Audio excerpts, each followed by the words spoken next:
Right then, 5 years ago, I traded the London Underground screech for a frog's croak. Besides, I hope by the end of this video you will see why I now envy the frog. You see, out here in the Isaan hinterlands, silence is not peace. It is a bloody psychological meat grinder. What's more, I am not talking about a gentle artisan grind. This is the sort of slow motion rot which strips away your sanity as if a rice farmer strips a stalk. Therefore, before you pack your linen trousers and your copy of Eat, Pray, Love, ask yourself one question.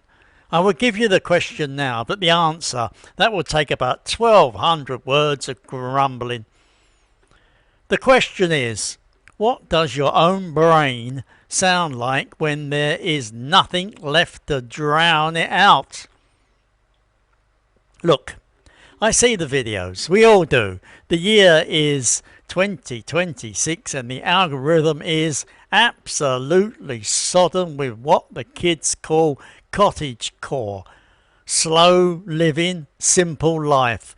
A rustic hut amongst the emerald paddies. Let me tell you something. From one grumpy Englishman to you, that is a lie wrapped in a filter.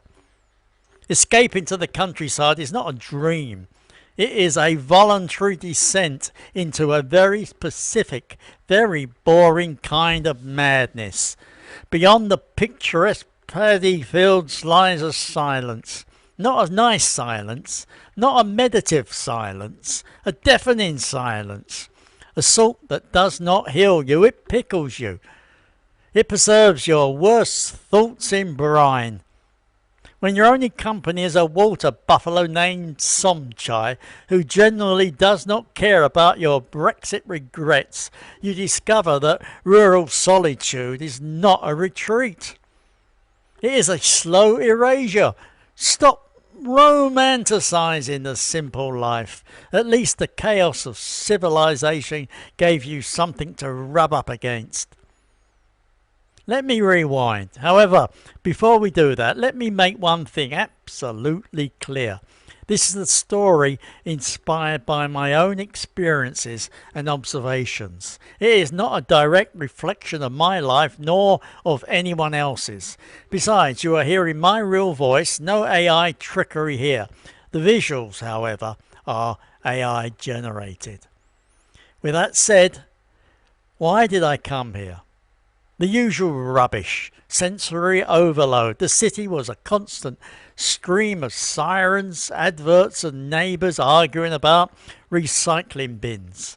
I wanted quiet. I craved the void. However, here is the trick the travel brochures do not show you. Urban noise is a living thing. It vibrates. It holds you up. You become a cork bobbing on a sea of horns and chatter. You do not notice your own thoughts because the city is screaming louder. Out here, in rural Isaan, the silence is a physical weight. It sits on your chest at 3 in the morning. It is not a vacuum, it is a presence. The first month it is bliss. You hear your own heartbeat, very profound. The second month you notice the refrigerator humming, annoying. The third month you realise you have started timing the intervals between geckos' chirps, click, click, and when a gecko misses a beat you panic. That, my friend, is the psychological meat grinder engaging. You trade the chaos of a million strangers for the tyranny of a single empty horizon. Besides, that horizon, it does not judge you, it does not distract you, it just watches you come apart.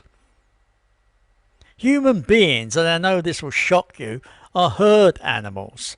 We maintain our identity through micro-interactions. A nod from the postal worker, a snide comment from the cashier, an argument about the last biscuit. These tiny moments are mirrors. They reflect back who we are. Oh, you think. I am the sort of bloke who gets annoyed by slow walkers. Right, I exist. When you move to the Isaan hinterlands, these mirrors vanish. Your daily feedback loops consist of a water buffalo blinking, a cow farting, and an empty horizon. That is it. Now, at first, introspection feels healthy. You meditate, you journal. Dear diary, today the rice is slightly taller than yesterday. Then the journal starts writing back. Your internal monologue, which used to be a polite British murmur, becomes a shouting match. You start having full-blown debates with yourself about whether to hang the laundry at 10 a.m. or 10:15 a.m. You lose. You hang it at 10:07 and you feel a surge of rebellious thrill. That is not introspection. That is cognitive decline, mate. Your brain, starved of friction, begins to turn on itself. It picks at old regrets like a scab. That argument you had in 1998, you relive it in 4K. Your ex-wife's face appears on the rice stalks. You forgive her, then you unforgive her, all before lunch. Then comes the sound, or rather, the lack of it creates the sound. The brain harbours a vacuum. Therefore, it invents stimuli. You even hear a dog bark when there is no dog. No! Give it 6 months, you will hear entire conversations. I recently hallucinated a full episode of The Archers. I do not even like The Archers. You hyperfixate on repetitive tasks. Sweeping the concrete path and the tiled patio, folding a single towel for 45 minutes. This triggers a disassociative state where time loses all meaning. Is it Tuesday or is it March? Who knows? The rice does not care. This is the hinterland madness. It is not the dramatic Jack Nicholson in The Shining sort of madness. No, it is worse. It is boring madness. It is the slow realization you have become a ghost who still pays for the satellite internet. You lose intellectual friction. No one challenges your opinions. You could declare that the moon is made of cheese and the only response is a lizard doing a push-up. Without friction, the mind does not just stop, it rots. Like fruit left in a bowl, slowly, sweetly, disgustingly. Here is a paradox for you. Wide open spaces can be claustrophobic. In the tiny flat in London, you have walls, boundaries. You know where you end and the world begins. Out here, the horizon is a circle of nothing. You are a dot in the middle. It creates a particular fear, the feeling of being lost in plain sight, drowning in plain air. Besides, let us talk about modern isolation because it is 2026. You would think technology would save you. Elon Musk satellites are up there, high-speed internet in the jungle, marvellous. Except it is not. You try to call your daughter back in Manchester, the video call lags. Your face freezes mid-sentence, mouth agape, eyes dead, and for 10 seconds you stare at a frozen digital corpse of yourself while your daughter says, "Dad, Dad, are you there?" Then you realise that the internet is not a bridge, it is a glass wall. You can see the world, but you cannot touch it. That is worse than no connection at all. That is torture with a progress bar. The environment itself becomes the antagonist.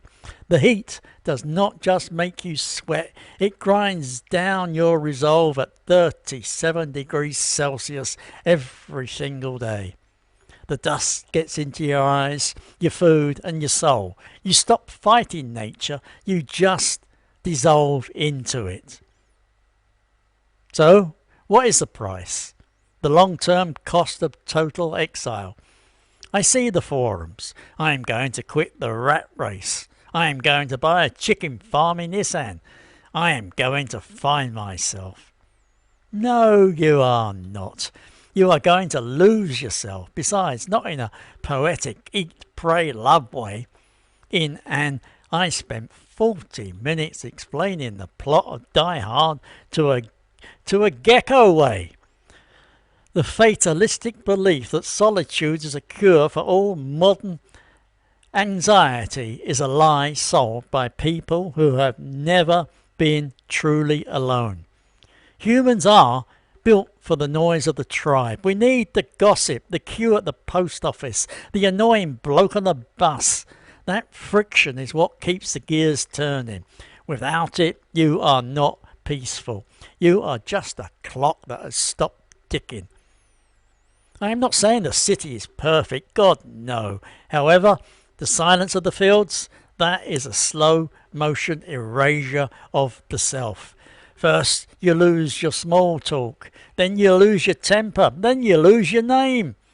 Eventually, the village kids just call you the Farang who talks to buffalo. Besides, you know what? They are not wrong. Now, I promised you an answer. Do you remember the question? What does your brain sound like when there's nothing left to drown it out? Well, after 5 long years, I can finally tell you. It sounds like a bicycle tire slowly deflating. Psst. Occasionally interrupted by a wet fart. That is it. That is the wisdom of the paddy fields. Not a Zen koan, not enlightenment, just flatulence and static.